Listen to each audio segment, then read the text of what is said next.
onto the Rift.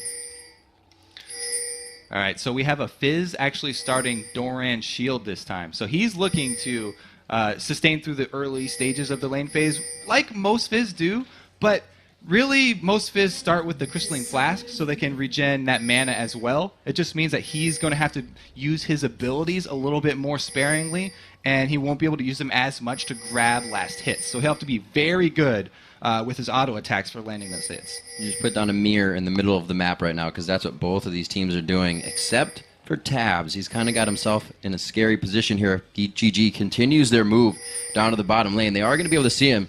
I don't believe Spiro has taken anything for himself yet. He has to force the flash. That means that bottom lane is going to be a bit scarier, and they're going to have to play safe. GG still on the invade. Now the thing is, if their duo bottom lane actually runs into a single champion and they go for 2 versus 1, then he should be able to sit on that cooldown for flash and be a little bit safer. We'll have to see where they actually end up sending this this Tabs and Mithy lane now. Because Mithy, wow, in that last game as well, he definitely impressed me. Mithy really a very strong support here. The early laning phase kind of just threw himself right into the AD support lane and really got a good amount of damage down. We'll have to see if he takes the same role here. Zyra, that disengage support. We'll have to see if the fact of going in and disengage with Zyra hurts that bottom lane. And actually, it is worth pointing out that in the last game where Lemondogs sort of caught SKT in their own jungle, the dual lane burned their flashes there too, and they still got first blood. Yeah, it's because Vi didn't. So I think Exactly. SKT thought they were playing safer. Lemondogs just trying to get the mind games out as soon as possible. This time, it doesn't seem like they had that scouting they did before. We're going for pretty much the orthodox start on both sides. A good amount of wards, and it was a 6-item inventory for those supports. So they got filled, or 5 rather, inventory, as it would be in this game. Filled up, so we have the wards. They're holding on to the Explorers, though, because they want those wards to last in the jungle for safety in lane. And since Jarvan has started his red buff, he's going to end his route after getting double buffs down on the bottom side of the map. So he could easily rotate down here and try and take advantage of Tab's lack of flash very early. There's no wards up in the bottom either. So Alanir really right now has to make a choice. And if he goes down bottom, it's going to be dangerous here for Lemondogs. Well, he's not going. They do We're land going to a see hook, what though. we have. This is scary for Tabs to be diving in here. The exhaust is down, but they got the damage beforehand, so they're not too afraid of the engagement now. With Tabs' flash down, LD still being very aggressive in the bottom lane.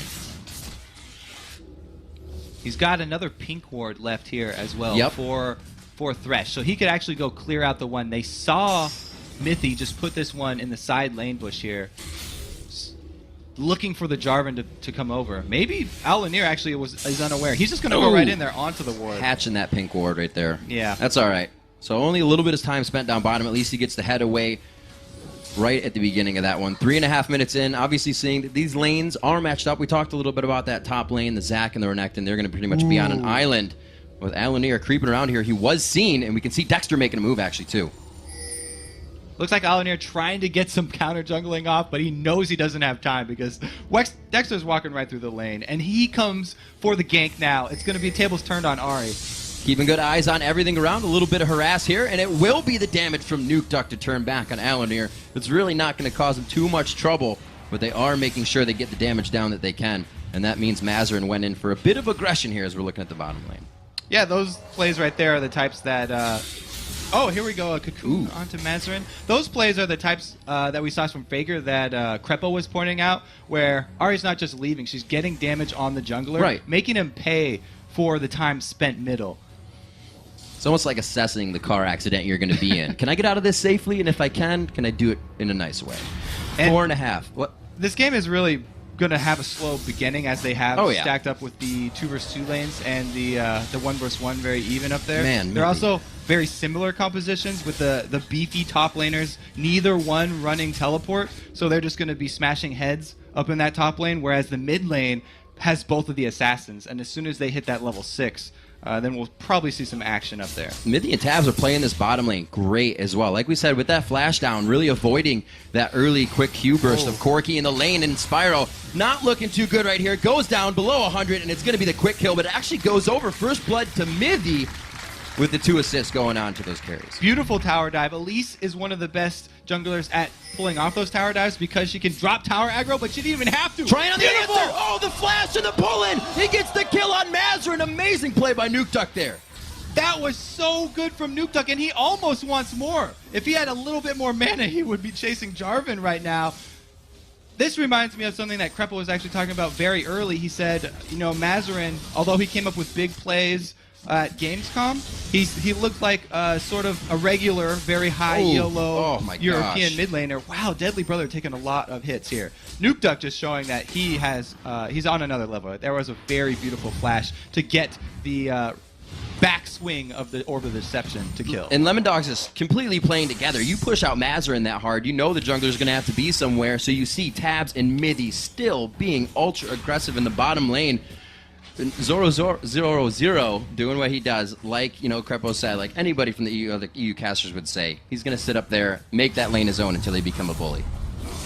At this point, when your bottom lane is getting kind of chunked down very low, right? And they were this GG team was the first ones to have to recall. Then you have to start worrying about dragon control here, as Gaming Gear's bottom lane are going back for a second time after shoving into the turret. Tabs and Mithy feel like they have a really good handle on it. You do overall look at how the game is flowing. 1,000 golden lead of Lemondogs, a level in that mid lane at 6-5. Mazarin still waiting to get his Chum the Waters ultimate up. And we'll have to see what his team decides to do there. With that, it does give him a pretty good zone towards Dragon, but it's just too much disengage for LD, so GG's going to have to find a different way back in this one. And Nukeduck, after getting that first blood, has just rushed the Negatron cloak after his dual rings. Pretty smart. So he is not afraid of this Fizz all-in right now, and he's going to try and bully Mazarin and increase that CS disadvantage. Oh, he goes in. He just used Trickster. That's going to leave him quite open. He's forced to flash. The Orb of Deception comes back, catches him on the tail side. Almost gets hit up by Chum the Water a few times under the turret, but another kill. The focus on Mazarin, and another 5 minutes for his flash to be down. And now he's looking to go contest this red buff. Alunir has a few more seconds, though. He's able to get it. Dexter wants to contest. Dexter is going to be able to contest. He may have the movement here, but it was actually MBS to make the move first. Zoro still in lane, so it looks like they are going to get away nicely with that. Yeah, that was good communication. Zoro calling out the rotation, and Dexter, having used both of his spells right there, couldn't have any more bursts left in the chamber. So LD just trying to be aggressive, trying to be a nuisance around the map. They can't get the red, but they are going to be able to go ahead and grab up this blue. They are going to take it. Reset that, so they have the timer. They want to be able to control the bit of the advantage that they have, giving everything that they have. Now, Ward's in the jungle as well, quite deep behind first-tier turrets. People always talk about how Europe is such a mid-lane focused meta right now. Right. Having Nukeduck get this far ahead and 2 kills already on Mazarin frees him up to be the point man for the rest of Lemondog's mid-game play calls here. Since they have the stronger mid laner who can force out Fizz, they're easily able to go steal away that blue buff. We'll have to see what GG can do. Still haven't seen movement from the top laners yet. Nothing even towards Dragon, even with the amount of aggression that Lemondogs has shown and won on the bottom lane. So Lemondogs taking this very slowly here. 2,000 gold lead for him. The death sentence just missing. So you can see GG still trying to make things happen in the bottom lane. Right behind them, Alunir waiting. This is also interesting in the mid lane here that Nukeduck, his style of mid lane is not to roam as much as a lot of other mid laners. He likes to just hoard up his money in the mid lane and continue to snowball his advantage there, and then transition it later to the mid game into split pushing. So he doesn't really gank his side lanes as much as, say, Tabs, who is on his team, who used to be a mid laner. He would more rather just continue to bully Mazarin here, and it just looks painful for this Fizz. Oh, good damage going on to Corki. Deadly Brother forced to back off. And it's almost the way that it works for Nukeduck in the mid lane. These side lanes play so aggressive, his roam would have to be under the turret if he came. So with all of them winning, he's more than happy to sit here. And we've already seen one tower dive from Dexter that was very, very successful. Right. Not even taking a lot of damage there, so I wouldn't be surprised if we saw another one. We got to remember that Lemondogs came through as one of the most consistent teams in EU. They didn't grab at the end, but they definitely held that most consistent record. Maybe the only consistent team. And that was after adding this Mithy here in the bottom lane. Once they got a consistent roster, then they started playing a lot smoother. So we'll have to see a big thing here for Gaming Gear, obviously, is Mazarin in mid, but it's also to watch if Alunir is around him, is helping him a lot. Because if Aluneer gets going, that means Mazarin follows behind, or he has to carry the game himself. And right now, every lane is having a hard time, so it's not quite sure to say yet who's going to be the one. Mazarin does need to get some focus from Aluneer, though. He's been out of lane too much. Ooh, hook in the box. Or Mithy, rather, right under that. Stranglethorn goes down, but it looks like they are going to be slightly disengaging. Deadly Brother goes in. It's going to be a trade on the supports as the missile hits, but it could be Deadly Brother going down as well. Does he have the Valkyrie? He flashes over the wall, but the rappel had not yet ended. Good hold by Dexter. Yeah, good job by Dexter holding on into it until we have the flash from Corki. Able to get that one now, and that was because the mid lane lost. That Aluneer couldn't be there. That's why the man advantage was for Lemondogs here. They had an extra person, basically, because of this mid lane bullying. Whenever you're the jungler and you're forced to go cover a lane, you may get a lot of flack from the other teams because you're not ganking. How much ganking have we seen him been doing? No, it's lane cover. Yeah, exactly. You're right. You're absolutely right. We'll have to see if he can get himself back in. We saw him even having trouble getting his own red buff. His blue buff was recently stolen. We are going to see the first turret finally going down here, as we said. Be a little slower as the lanes were matched up, but that does go to Lemondogs at 11.5 minutes. And the Abyssal Scepter now completed for Nukeduck. So he has not only that extra magic resistance now, but that gives him the extra magic resist reduction for the enemies. And even though he doesn't have the Deathfire Grass Burst, he'll be able to take out either of the squishier champions here for Gaming Gear. Zoro definitely in trouble now, though. As we take stock here, we see Mazarin going to the top lane. He has 67 CS, so he's trying to make up on 30 CS here. He's 2-0 in that mid lane. He goes for Chum the Waters, throws it out. This is, I believe, not going to be a passive for Zach here. If he does have it, they're going to... No, he does have the passive, right? He has not gone down whatsoever in any gank, but do they have the time? Nibs on the backside doesn't want to take aggro from the turret, but he's about to get it.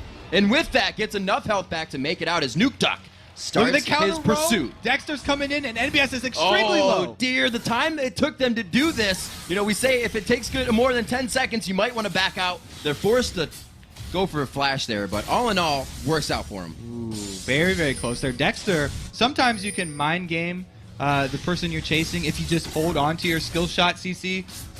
Cocoon, very similar to Amumu's bandage. If you just run at them, then they'll dodge back like that a lot of the times, expecting it to come out. But throwing out the max range one right there allows NBS the juke and then flash away. Let's see what considerations are being put into this inventory. Like we were saying, 100 CS to 75 there with the Abyssal Scepter. Both have picked up the Dorans because of the potential assassination in the early part of that game, but that's not something Nukeduck is worried about anymore. You can see the aggression for Lemon. They know they're going hard now. Yeah, this is going to be a very difficult mid-game for Gaming Gear. Like I said, they have very similar champion ideas here, and it's just that Lemondogs have a much stronger assassin that will be able to bully everyone when Nukeduck does go split pushing. And this gets scary for him now. They just lost bottom consecutively, then losing middle, and it just seems like Lemondogs is really rotating. They didn't get too much of a fight to activate that. We just had some action in the top lane, but that means, or what that shows is that, GG trying to get back into this one. It is 5-2. Bit of that 4,000, now 5,000 gold lead coming in for Lemondogs. It really hasn't been inched back yet by Gaming Gear. And we may be in for a longer game than you would expect with this sort of league, because Lemondogs are known for being very methodical in the way that they finish off games and very careful with their play. Crepo was talking about how they have a weakness if they get behind early, but they don't do that often, and when they're ahead early, they execute the game very well, and they'll just take everything on the map before going in for the finish. And another thing we can see change from game to game is the pink wards to green wards. You see SKT and OMG and those guys play, and there's pink wards everywhere. Just a little fact that, these guys pulling out the greens, not as much ward control, but it's really coming into who's going to be making the mistakes for these guys. Yeah, so talking about ward control, we had an Oracle is picked up for Mithy, so at least he's going to be clearing out Gaming Gear's vision now, and so that just basically makes Gaming Gear play even safer than they already are. They only have one outer turret left standing. After that one goes down, this entire jungle becomes the area of Lemondogs. Going very hard on this turret, 3v3 situation, and Spiro in the background getting taken down. Looks like they are going to be able to go for Deadly Brother here. It's just a matter of time microing in each other on that turret aggro. Dexter gets it. He gets away with the flash. Not too bad for Elise, though. Double kill coming in. Huge for Dexter there, making plays. Yeah, there's the second tower dive that we were talking about. Great job by Dexter executing up there, and that was, again, Oracle bot by Mithy. Able to clear it out. Not much hope for Gaming Gear here. 7-2. Definitely looks like Lemon Dogs do have the lead that they were looking for in this game. They came out with quite strong picks that would allow them to do this. Like you said, that Elise on the early game was going to give them the advantage, and they used it huge. Really the way they were able to get that first kill in. And now with her adding Sork Boots onto her Spirit of the Ancient Golem, not only does she have the tenacity and the HP to be able to pull off those dives, but the penetration's so strong with Elise's kit. She really, really packs a punch. Or a bite. Oh, I see what you did there. So we'll see the Abyssal Scepter, as you said, finished, and to follow that, the needlessly large rod. So the power to be coming out here for Nuke Duck. Still waiting to finish those tier 2s. Everybody's sitting on their tier 1s pretty much at this point. With the damage being the one to come out, Nuke Duck looking for another fight. He gets Chum the Waters. This should still be in his favor, and Mazarin realizes that halfway through. One last Spirit Rush, but the Trickster, the flash after. The orb misses, but it's only going to be an auto attack and a whip to the face by the 9th tail. So that's another weakness of Fizz. If you use your Playful Trickster for the area of effect damage to clear a wave, then that opens up your weakness. That's your escape. And Nuke Duck does a great job capitalizing on that. Mazarin goes down once again, and it's more damage onto this mid turret. And again, we really haven't even seen a Cataclysm coming from Alunir, and it's not his fault. He's just had no chance to not be guarding a lane. The lane hasn't been the gank for him to come in, as we've been saying. It's been him to soak up experience, which junglers like to do, but they want to be able to participate with their team. So it kind of reminds me of Makuza's rules of solo queue jungling.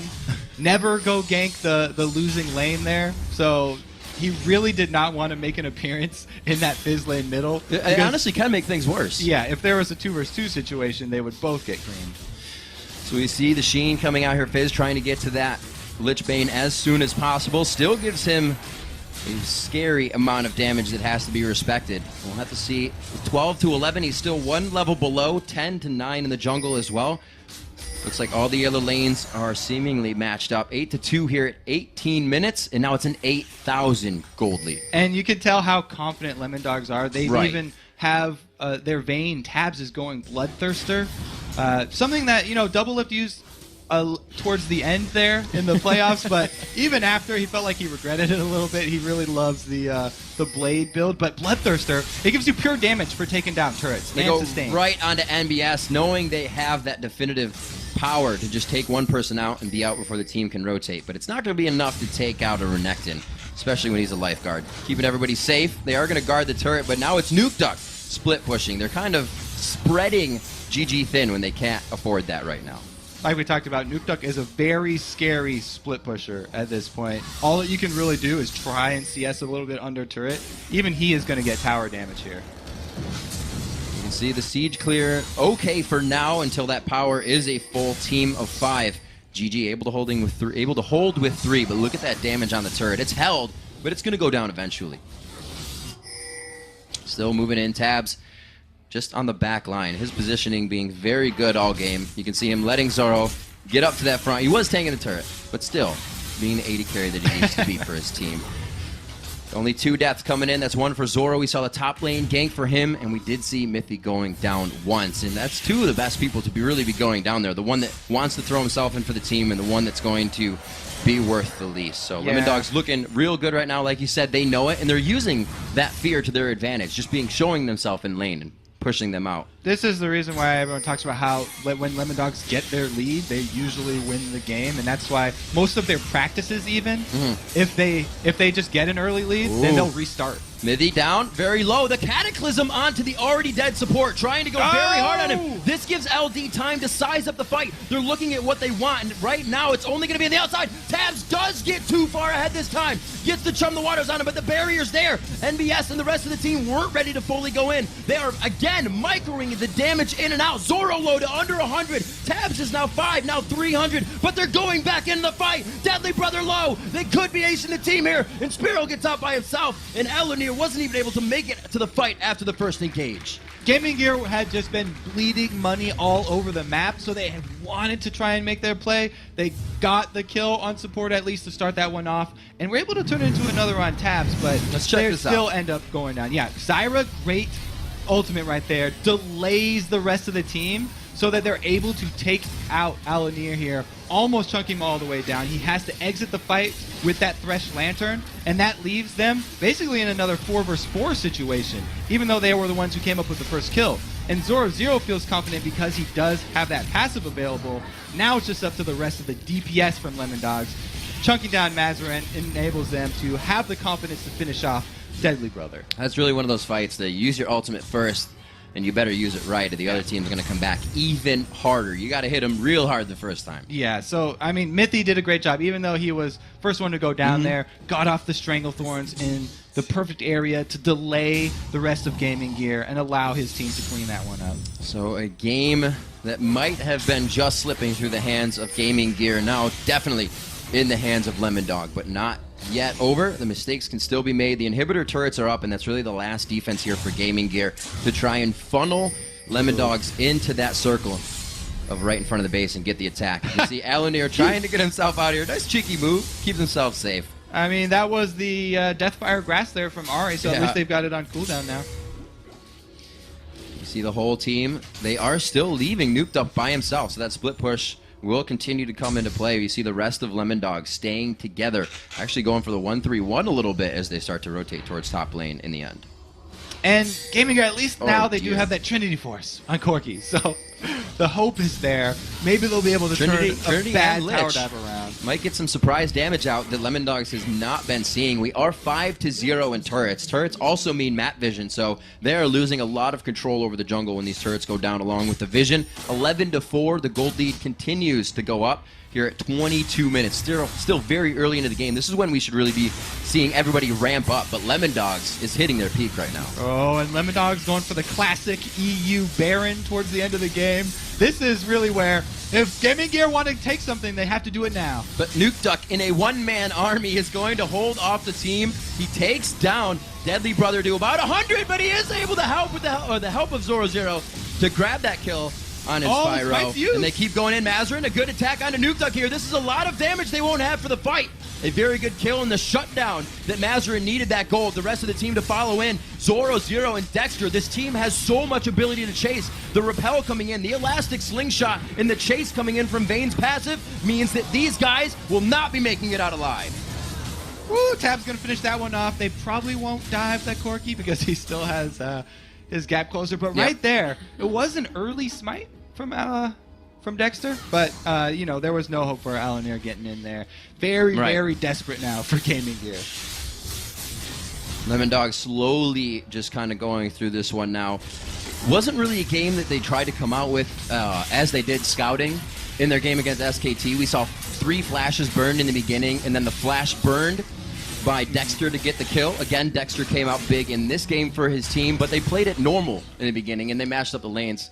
So we've seen 2 different play styles from here of Lemon Dogs really, well, not working out for them, but giving them a lead in the beginning of the game. This one they were able to hold. Yeah, and when I said Lemon Dogs take everything on the map before they finish, I meant everything on the map. They had just cleared out the buff. They got Baron into Dragon just for that extra gold lead, just to stack it on top, fatten their wallets.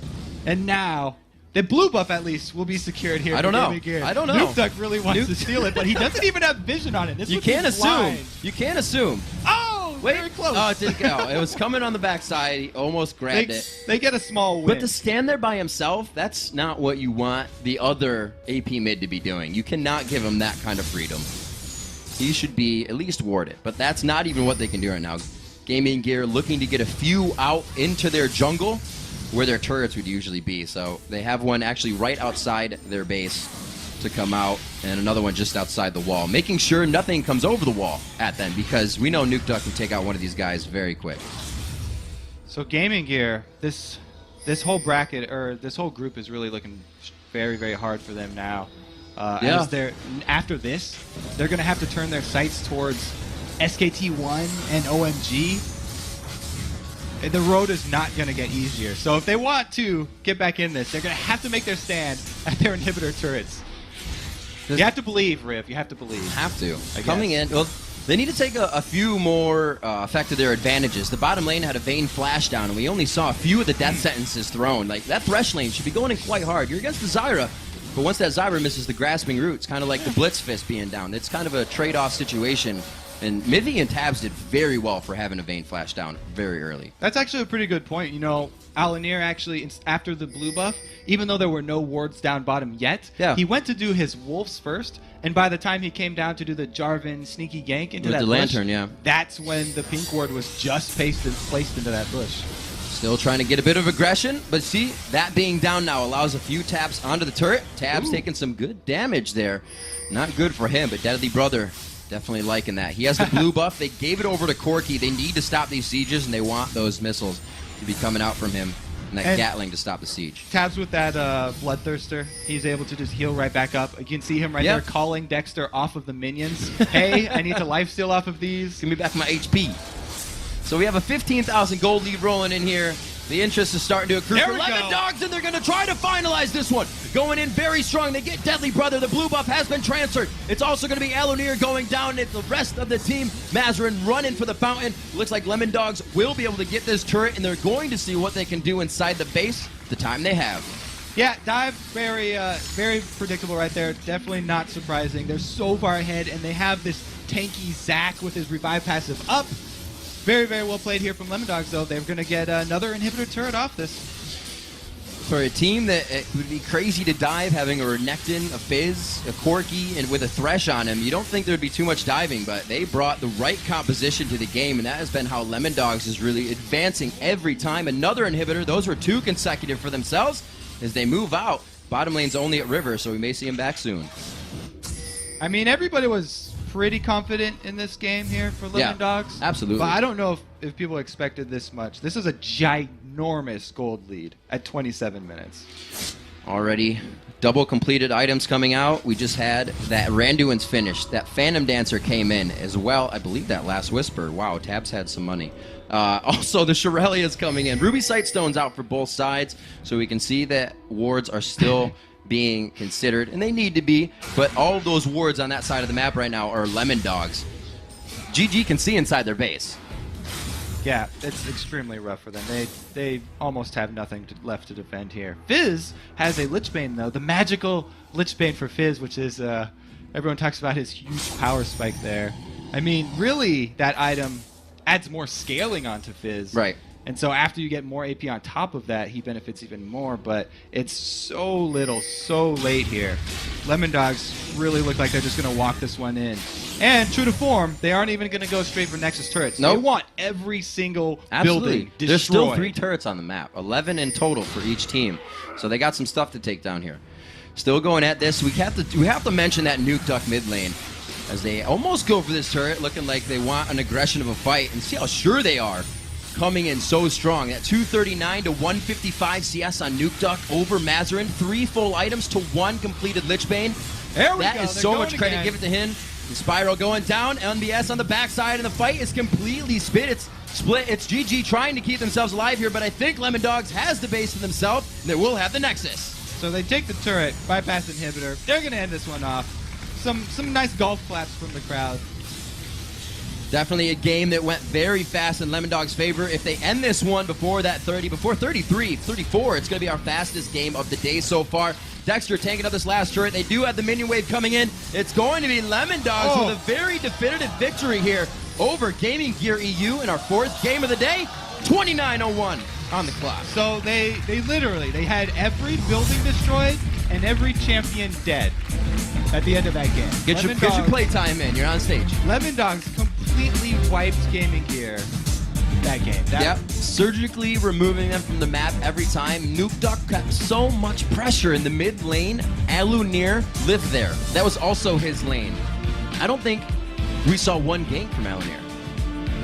We saw that mid gank by him, and he actually charmed him right into the gank. Yeah, and he went bottom one time already. The ward had just been placed, so he was foiled there.